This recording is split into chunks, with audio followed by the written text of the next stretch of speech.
with my guy Indigo Saint with our theme music here. Let's get it. Let's go.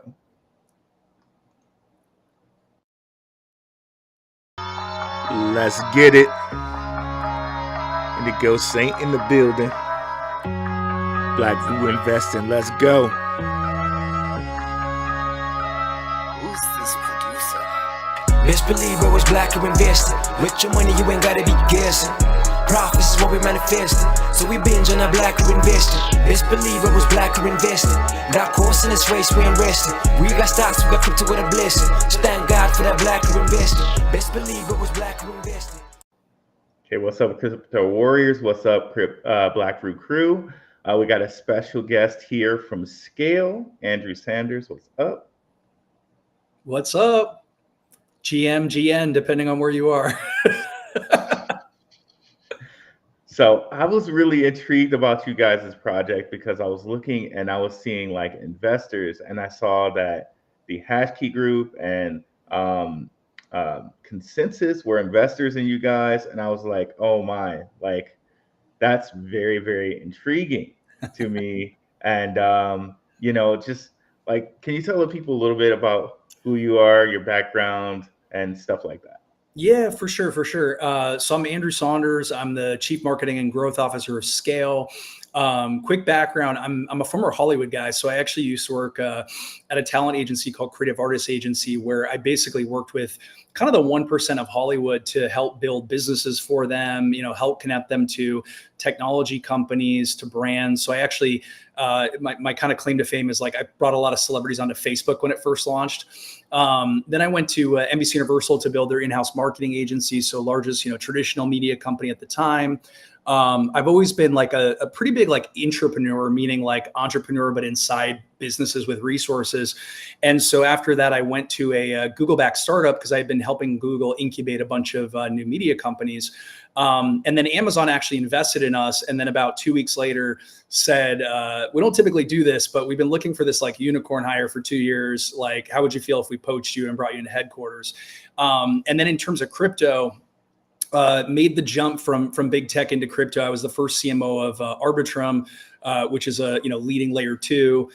Then I was the first CMO of a multi-chain DEX aggregator integrated into things like Solana and Arbitrum. And then now I'm the first Chief Marketing and Growth Officer of Skale. Yeah. Awesome. And can you break down for the people a little bit what Skale is? Sure. How it differs from other projects in the space, stuff Yeah. like that. Yeah, for sure. So, I think like at the end of the day, like we are a, scalability solution, right? I like to keep it simple because again, like only 5% of us are here. We got to bring in the other 95%. So I like to just say we're the gas-free invisible blockchain network. And what that means is there are no gas fees, which I can kind of explain how we do that.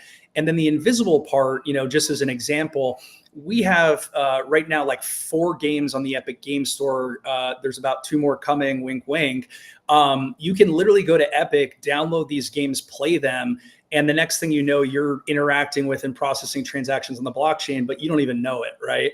And same thing goes for, a lot of AI dApps that we have. You can go on those sites like a ChatGPT and search, and it's processing millions of transactions on the blockchain, but you don't even realize it. For anyone that's a little more technical, I would say, we're fully EVM compatible. We are modular, meaning we are a network of chains. So we have what are called hub chains. Like there's a chain for gaming, there's a chain for DeFi, there's a chain for AI, all these different things. But then we also have what are called app chains, meaning let's say I'm a game or a DeFi project and I launch on one of these chains that's, the home to 5 or 6 other projects. If I think I'm going to reach mass adoption and get 25 million users, I can then quickly pivot into my own entirely controlled chain for my project. Yeah. That's really interesting when you talk about like metaverse and stuff like that. Yep. That's very, very, very intriguing. So I really love the zero gas fees. And if you look at something like, Axie Infinity, one of the things that they were able to do as far as like bringing new users on who probably wouldn't be gaming because it can actually replace their actual local salary. Mm-hmm. So with something like that, with Skale, you guys can be global. It's not just like, okay, you need like $15 to play this, like anyone globally can play. Yeah, I mean that's pretty much it. Like the question I get asked the most is like, why did you join crypto? Like for a bag? And I'm like, no, like not for a bag. Like, that's why I went to Amazon back in the day. But no, I don't come from money. Like I come from a pretty low income family, and I think like the biggest reason I came into crypto was, it's by the people, it's for the people, and like I want to raise up the 99%, And so, I'll just tell you, when I was working at Arbitrum, which is kind of like the home of DeFi in L2s. L2s are great. Like the gas fees are a fraction of what you get on Ethereum. But at the end of the day, like when you hit a bull market, those Ethereum gas fees go through the roof. The LT gas fees go up. It's still not nothing, right? So for people like you and me, a 10-cent transaction or a 25-cent transaction may not seem like a lot, right? But there's a lot of folks around the world. And again, crypto's built for everyone, where that's a meaningful amount, right? And a good example could be, when I used to be at a layer 2, I was playing maybe 5 different games on the blockchain. Every day I was processing maybe 2 or 3 transactions, which weren't invisible. I had to click the transaction button. And by the end of the month, I was spending $200 in gas fees, right? That's a lot of money, like not just for folks in a lot of countries, but like for a lot of Americans, that's a lot of money, right? And so I think a big reason I chose to go to Skale out of a lot of other companies that reached out was this notion of like actually making the blockchain accessible for everyone, right? And so in contrast, like I'll give you a good example. One of the games that we have on Epic Game Store is called Haven's Compass. It's like a really cool first-person shooter, very legit, like indie game studio. You can go on Epic, play this game for free, right? And if you're more crypto native, you can go to their website. You can either connect your Epic Store account or you can connect your wallet. And then there's quests, right? Where, I reach this level, I earn this XP, or, I reach this level, I earn this in-game item, NFT, digital asset, whatever you want to call it. But I didn't have to pay to do that stuff, right? And so, to your point, when I look at the Philippines, for example, with Axie, I think the problem there that a lot of people don't realize is there became this whole nother economy. And I like to equate it to kind of how the taxi business works, where folks started buying up the high value Axie NFTs and renting them out to lower income folks. And then folks basically got caught in a debt trap. And there's a whole like Vice documentary about this, right? The difference on Skale is you don't have that issue, right? Like you don't have to pay to play these games. You can just play them because you love them. And then you can level up and earn rewards, and that work that you're doing can actually benefit you. And, you can own and control these assets. So yeah, that was a big reason I came here, to be honest. Okay. And you mentioned too, the zero gas fees. And I don't know if you mentioned this backstage or here, but you were talking about the hubs, and that's really intriguing to me with like a metaverse type of deal. Like if you have some big like RPG MMO game where you got this big universe, and you have all these side quests, I can completely see a hub that's like, okay, you got this, you got this world, but now you got a hub shooter game or a hub casino game. And that's just really, really intriguing to me, because that leads to so many other things.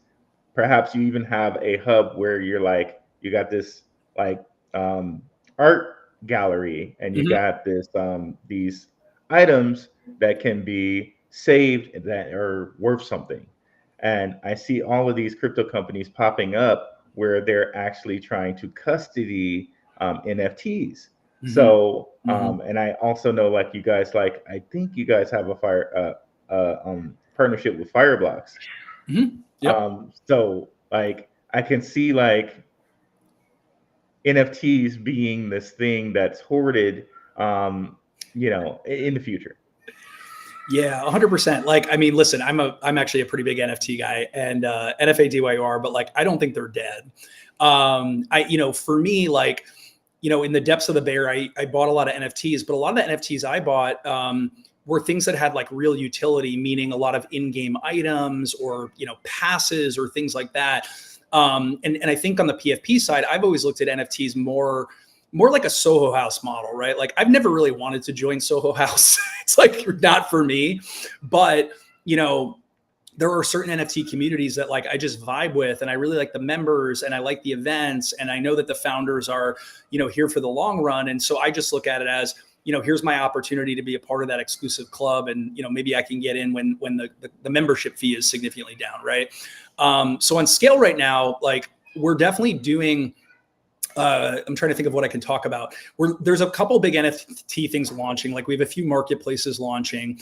I would say a lot of our projects are games. Like we've got 50 live games, and then I think something like another 100 waiting to deploy right now. And again, we've got, I think, soon to be 6 on the Epic Game Store, because we do have a partnership with Unity, like a pretty strong partnership with them. And so, what most of these founders have said to me is exactly that. They're like, we want to have all of our NFTs on Skale, not bridging to connect to other chains and interop. So we want to create a hub for that stuff. And so we just launched a DeFi initiative, not to try to win DeFi, but to try to create like the liquidity needed for a better customer experience for all these folks, right? And what's kind of cool about it is if you go to like SushiSwap, for example, right now on Skale, you can like swap an LP on Skale with 0 gas fees, right? And so I'm a day trader, and I'll tell you, there's definitely been a couple times where the gas fees have been almost as much as the profit, and I'm like, that math doesn't work. Yeah, exactly. So I do think you'll see a lot more on the NFT side on Skale, less so in kind of the PFP side, and more so in like the in-game items, or even like. I'll give you a great example. Like anyone that's familiar with questing sites, like a Layer 3 or a Galaxy, we just launched our own questing site called Swell, and it's 100% gas free. And so what's cool there is, if you're new to crypto, you go in, you do these tasks, you learn things, you earn XP, but you're not paying gas fees to do all this stuff, right? And then what also is very cool about it is, wink, wink, we have a lot of pre-TGE projects, right? And so anyone that's been in crypto, for a number of years understands like, what do those projects value? They value real interactions and real usage of their products. And so, part of my goal with Swell is that new folks can enter crypto, easily use that platform, not rack up fees doing it, and then maybe qualify for some awesome opportunities down the road, Yeah. Awesome. And this DeFi part, this is the Scale Europa? Yeah. So, oh man, maybe I'll spill some alpha here. So yeah, we're actually going through like a bit of a rebrand. So, some of the names might change, but right now our DeFi hub is called Europa. Our gaming hub is called Nebula. Our AI hub is called Titan. And then we have a few more hubs. And then you'll also see on the site, like it'll say app chains. If you go into the chain section, these are all projects, and it makes sense where they've said, we think that mass adoption is going to occur. We think our game is going to generate 25 million players. We want to control all that block space, because the way we operate that's gas free, and I think this is like a big misconception in the industry, is like a lot of times you'll see on a chain like no gas fees, right? And what they're typically doing is they're doing some sort of subsidy for it, right? But that grant money is going to run out eventually. For us, we operate in more of kind of like an Amazon software as a service model. And so what happens is, if you're a game, let's say you're trying to decide if you want to build on the Nebula hub chain or your own chain, it really just has to do with paying for block space. And so they pay for that block space, and then effectively that results in 0 gas fees for the users. And it is very sustainable. Yeah. Awesome. Yeah. Awesome. So, okay. So I was watching some of your other interviews, and you used this term, Web 2.5 marketing. That sounded very intriguing to me. Can you describe that a little bit? Yeah, for sure. So like, okay, let's talk like natives and normies. So, only 5% is on chain right now, and that is natives, right? And I fall into that camp. Like, we're very contrarian. We're like very anti-establishment. We're like, break the system, like that type of mentality, right? Yeah. And so traditional marketing is really built on what's called forced exposure, meaning like, I watch this TV show and I'm forced to see this ad, or I drive down the street and I'm forced to see this billboard, right? Like, I haven't opted into it in any way, right? Yeah. And the type of marketing that I've been doing for 20 years is called inbound marketing, which is really more about like create great content that aligns with what people are interested in or attracts them, and then use that to kind of pull them in. And so, like, for example, I'm the first person ever to put like a brand on a Netflix original series, right? But if you watch the show, you wouldn't even know it's like marketing, right? It just feels like part of the show. And then I used to do a lot of, in the early days of YouTube, a lot of those quote unquote viral videos. Like there was a whole process and strategy to it where, you know, we would create certain types of content. We would game the algorithm on YouTube. We'd get it into trending, and then it would organically pick up from there. And then I've also made things like television shows and movies and games. But again, the difference here is like, these are things that people potentially want to opt into because they're contextually relevant to what they're already interested in, and it's providing value to them versus like forcing them to consume a message they don't care about, right?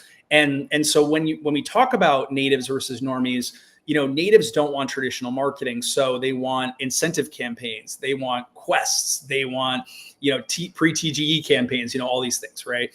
I think the difference is with normies, traditional marketing and advertising works with them. Especially if you take a really good creative angle, or you align with their passion points, or you align with, I'll give you a great example. Like when I was at Amazon, my team did the Super Bowl spot with Michael B. Jordan, right? Like we had the data that said people love Michael B. Jordan, right? And so when we created that, you know, we got a really great response because people were like, I like Michael, now I like Amazon. Right? But like, that's a good example of it. Right. And so what I mean by 2.5 marketing is I've got 95% of the population over here, the normies, right? And they're not on Twitter, Telegram, and Discord. They're on Instagram, TikTok, YouTube, Twitch, LinkedIn, you know, all of that. Right. And then I've got my natives over here on Twitter, Telegram, Discord, right? Maybe WeChat in some other countries. And so when I talk about 2.5 marketing, it's that notion of like creating things that can appeal to both sides, or, you know, I might be doing more Web 2 type things over here with the normies, and then more Web 3 type things over here with the natives. But again, that has to do with like understanding audiences, because I really think like all good marketing starts with like research, and really understanding not just like your targets, but what we call personas, like meaning, you know, I'll give you a great example. Like I want to market my project on a podcast, right? Crypto native podcasts. I do media. I've run the numbers. The CPMs are crazy, right? And so at the end of the day, let's say I'm creating a game that has blockchain integrated, but I'm creating like NBA Jam for crypto. Well, then I also know that probably all the people that are going to play this game probably also love basketball, right? So why am I not marketing this on a basketball podcast instead of a crypto podcast? The answer normally is the friction, right? But with Skale, you know, if you can launch that game on Epic and have no wallet interactions whatsoever, why wouldn't you just market it on a basketball podcast and not even talk about the fact that it's integrated into the chain, right? So that's kind of what I mean by the 2.5 stuff. Yeah. And that's amazing because you know, it's an entirely new world. Like you gotta market like that, right? And that also in my brain that makes me think, okay, you can do the entire same marketing inside of the game. So that's just extremely awesome. And you know, when people think about it, their first argument is always, well, you're never gonna get regular gamers over to crypto stuff. But you seem like, from what you just told me, you seem like the guy to do it. I'll tell you the dirty secret. Like, we're the #1 gaming chain. Like, and it's funny because people have assumptions. They're like, oh, that's the big gaming chain, or that one is. I mean, I have the data right here. Like, we have over 230,000 daily active GameFi wallets, right? And in contrast, Ronin only has about 100,000. Solana has 13,000. Immutable has 2,000, right? And so, you know, like I said, I'm the first, you know, CMGO here. So I'm here to turn on the marketing fire hoses. I think with a lot of competitors, they've been aggressively marketing, you know, building perceptions that people assume are true, and they're just not. And people always ask me, they're like, how do you have so many gamers? And it's exactly what I'm talking about, which is, you know, if I'm on another one of these chains where it's not gas free, I have to market to the 5%, right? Whereas for us, not only do we have these games in the Epic Game Store, but the developers of those games, a lot of them come from traditional game development, and they're just thinking about how to integrate blockchain tech, right? And so what can they do? They can market on Twitch to traditional gamers. They can market on YouTube to traditional gamers. They can market in, gaming publications because these are real playable games on Epic, and they don't even have to mention blockchain. And then fast forward, and I have a whole thesis about this, traditional gamers stop looking at crypto and blockchain as dirty words. And then these guys go, by the way, did you realize this game's on the chain? And do you realize that you now own that skin that you earned by playing for 40 hours? And then they go, wait, what? Yeah. Yeah, and you have so many of these games, like people put so much time into it, and there's nothing. You actually get nothing. Exactly. Like people don't realize, but these publishers, I've worked with most of the big publishers, they own and control everything, like I've heard so many horror stories of, someone violated a TOS or did this and then lost this like super custom in-game gun skin that was worth like 10 grand. And it's like, again, the notion of crypto is like self-custody and ownership. So if you're going to, let's say you want to be a pro gamer, or you want to be a gaming streamer on YouTube or Twitch, if you're going to play this game for 50 hours, like that's work. And if you earn that achievement, like you should own it. Right. Yeah.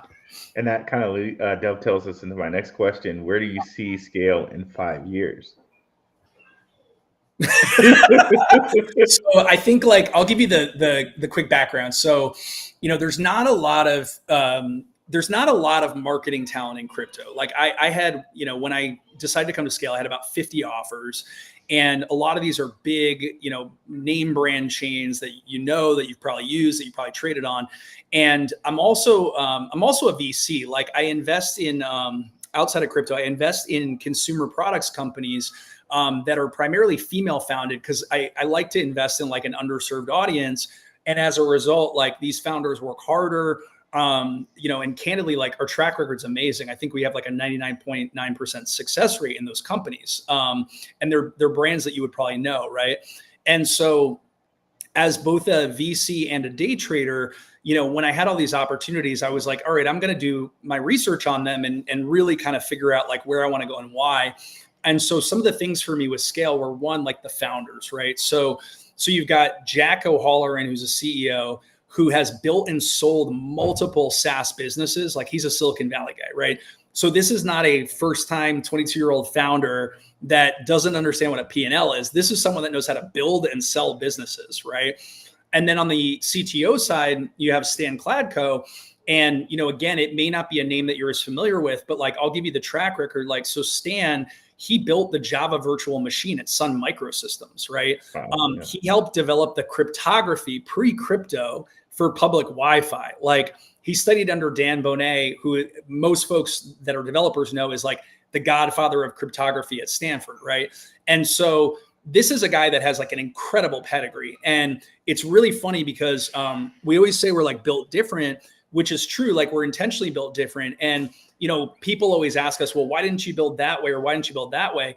And it's Stan, like Stan just knows. And so I think, a lot of the congestion issues you're seeing in rollups, or this joke of like one layer, 420, like it's not really a joke, right? And so the way he built Skale was intentional. And that's why, for example, like we're the fastest chain. I mean, we just had this thing called the Pacifica upgrade, which basically made everything faster and more efficient.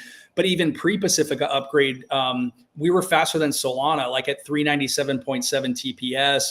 We have the fastest time to finality at 1.46 seconds. And then again, like we're always top 5 in terms of users. I think we're usually around like 44 million, unique active wallets and about maybe 8 million a month. And then, to the point earlier, like we've got the largest gaming audience. And so a big reason why a lot of games launch with us or migrate over from other chains is, they'll chase the grants, they'll take the money, and then they're like, but nobody's playing my game, right? And then they come to Skale. And I think we already have like 13 dApps that have over 10,000 daily active users on them. But I think, again, like Twitter is a little bit of a misnomer, because a lot of these are normies that aren't on Twitter, right? So you may not see people shouting Skale, 24/7 on Twitter because they're gaming. Yeah. So, I look at a lot of cryptos and a lot of people are like, where's the marketing? Where's the marketing? And I think a lot of cryptos are not marketing on purpose. But when you look at what you just explained to me with gaming, the whole purpose is marketing. You want people to have their product. You may even market it to them in a game. This is very, very intriguing to me. I'll tell you the biggest like misconception in crypto, like, and this is where I get all the phone calls, is a lot of first-time founders, like, they don't understand the value of marketing or the necessity of marketing. And I've got to give a shout, like at Amazon, like they actually did. Like I was worried at a big tech company, they're not going to get it. They did. And what typically happens is, you know, these folks assume what we call the speculation phase. So like leading into TGE, there's a lot of hype. They're building this big community. They're owning the timeline. And they don't realize that once that TGE event occurs, there's going to be a big shift, right? Because most degens, like self included, like we're loyal to our bags, right? And so I may be LARPing in your community and doing all these challenges and putting things on the timeline, but like I'm self-motivated in my doing that, right? I haven't effectively joined your cult yet, right? And if that TGE happens and doesn't meet or exceed my expectations, like I'm out, I'm on to the next one, right? Or even if it does, I might still be out, right? And so this is part of why I think also it's really helpful to think about that 95%, because like, I'm not going to name names. Like I have a lot of friends at newer chains that are owning the timeline and everybody's talking about them. And I'm literally telling them like, I hope you have a plan for after TVGE, because these 20,000 loyal community members aren't as loyal as you think they are. Yeah. Yeah. And so once folks get past that point, that is when I typically get a lot of phone calls. They're like, we don't know what to do anymore, you know? And it's like, well, you got to start doing marketing. And you have to think about, one, you know, how do I retain that existing community? Two, how do I, you know, engage them? And three, how do I turn them into word of mouth marketers that start to bring their friends and family in, you know? Okay. And then like, what are some challenges you see with like crypto gaming and like currently or like the next 5 years? And I know we touched on it a little bit. Yeah, for sure. For sure. So I think like, a lot of people ask me, they're like, where do you think mass adoption comes from? Right. And I personally, as someone that's been early in like a lot of industries, like I was early in digital, I was early in AR, VR, machine learning, AI, autonomous vehicles, all this stuff, right? Like I've kind of seen it over and over again. And so I personally think it's either going to come from gaming, meaning there's going to be a game that onboards millions of people. It's going to be from a social dApp, and I wouldn't even say social fi, but a social app that scales very quickly, brings in millions of people, right? Or it's going to come from the consumer side, meaning an Amazon integrates, you know, Skale into their Prime member program. And the next thing you know, millions and millions of Americans are on the chain, right? The challenge right now has to do with like regulation clarity, right? So I live in LA where we have, you know, Activision and Epic and Amazon Gaming and all these companies, right? And they are interested in blockchain, right? Like people think they're not. I think what it boils down to is two things. One, they don't have regulation clarity, right? So if you're one of these big traditional game publishers that has a very, very substantial viable business, why would you do something that could potentially jeopardize that and put your company in trouble, right? Yep. And so what I think will happen is if we get regulation clarity, which is somewhat aligned, I think, with the politics and the election, what you could end up seeing is this mass adoption happening much faster, right? And what I mean by that is, let's say you're Activision, you're not going to integrate blockchain into all your games. You're probably going to launch another game that has blockchain components in it. You're going to start testing that, learning, and then eventually maybe pivoting into something that's like more 360, like a marketplace, right? And I do know that a lot of these folks have been experimenting behind the scenes. So what happens is, let's say Activision does that. Well, then what happens? Well, if they want to put $100 million in marketing behind a game, they can do it. If they want to put 100, you know, AAA developers behind a game, they can do it, right? And so I do think like the traditional game studios, if and when they decide to jump in, could very quickly bring gamers in, right? Like that's one thing that could happen. The thing that could happen right now, which I think is again like a little bit more of a dice roll, is you could have what I call like the Stardew Valley effect, right? And so like I'm a big Switch guy because I'm on the plane a lot, right? And so anyone that doesn't know Stardew Valley, it's like a farming game, but it was an indie game, right? And it became like very, very successful. So I do think in general, like the opportunity right now is, you know, now that we have real game developers on Skale versus just, you know, guy in his mom's basement, if one of them builds a really fun indie game, and I'll give you a couple to check out. And actually there's one that I think is really interesting too. If those become kind of indie breakout hits, they could have the same effect. It's just the likelihood of an indie breakout versus a giant studio bringing the masses in. It's just a lot harder, you know? So I think a lot of it has to do with regulation. But I'll give you a couple examples. Like on Epic right now, there's a really cool shooter game called Stray Shot. So I think that's one where right now I think you can waitlist for it, and they're doing like batches of new players. But that's one where, you know, I grew up on like Doom and Bond N64, right? Like, you know, there's a lot of guys like me that love FPS games, you know, look at CSGO and things like that. So I do think something like that could drive some pretty big numbers on chain. The other one that I'm really fascinated by, it's also on the Epic Game Store. It's early, so you have to kind of waitlist to get in. It's this game called Wits. What is this sorcery? And I'll explain why it's interesting to me, because I'm like a product guy, right? So they're launching physical trading cards. So very similar, like I'm in my 40s, right? So we grew up on like Magic and Pokemon, right? Okay. So what they have is Magic, Pokemon type cards that are really, really nice. They're actually like pretty thick and heavy because they have chips inside of them, right? And it's also like an RWA thing. And so what it is very similar to like a Magic. It's like a TCG game that you play on Epic, right? But the cool part is I go to my local comic shop, or I go to Walmart, or I go to Amazon, or I buy them online. I rip my packs. I get these exclusive cards. I tap my phone on them because, again, gas-free invisible blockchain, those cards are now inputted into my game player profile. So when you think about the numbers that things like Magic and Pokemon have done over the years, and you think about this as a game that has touch points at retail, touch points online, like all these different things, like this is interesting to me, right? So something like that, or a great FPS game, these things could be breakout hits, could drive mass adoption, or we could see an Epic or an Activision bring in, you know, massive numbers depending on regulation. Yeah. That's awesome, because I used to play Magic the Gathering, so I know like those like those trading card games are like real world assets. Like you got a black opal or, you know, something like that. Those things sell for a huge amount of money. Well, and I'll tell you why I think it's so interesting is like, you know, like I'm getting sample packs. So I'll do like a rip on Twitter or something when I get them. But like to your point, you know, first thing I do, I go buy my cards, I input them into my game, I start playing with them. You know, next thing I know, I rip a pack and I find this super rare card.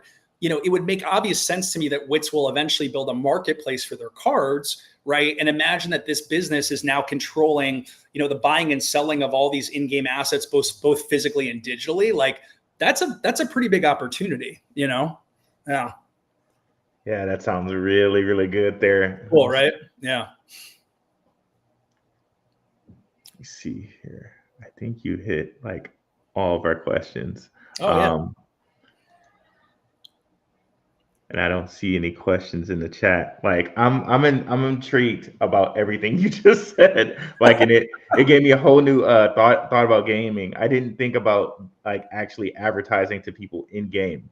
That sounds really, really interesting, especially when you think like I like anime a lot, and you look at like all these worlds in these like they'll make animes about MMRO games being an entire world.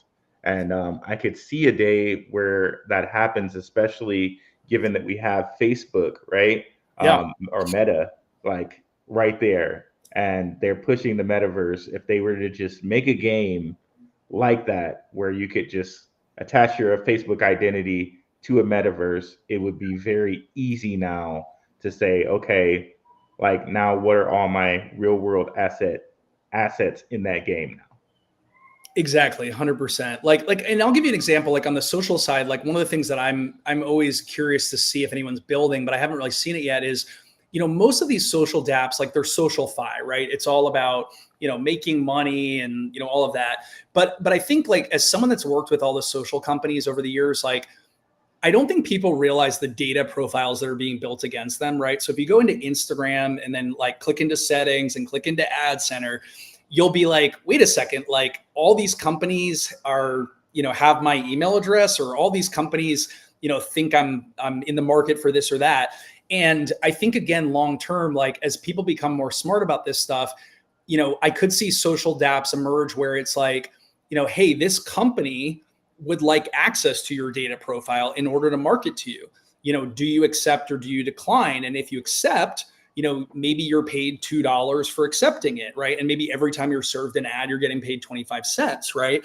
Or again, that notion of just kind of the ability to control your data, because what a lot of these companies do, like mobile phone providers, is they sell your data sets to what are called data brokers, who then sell them to media agencies who control all the marketing dollars for brands.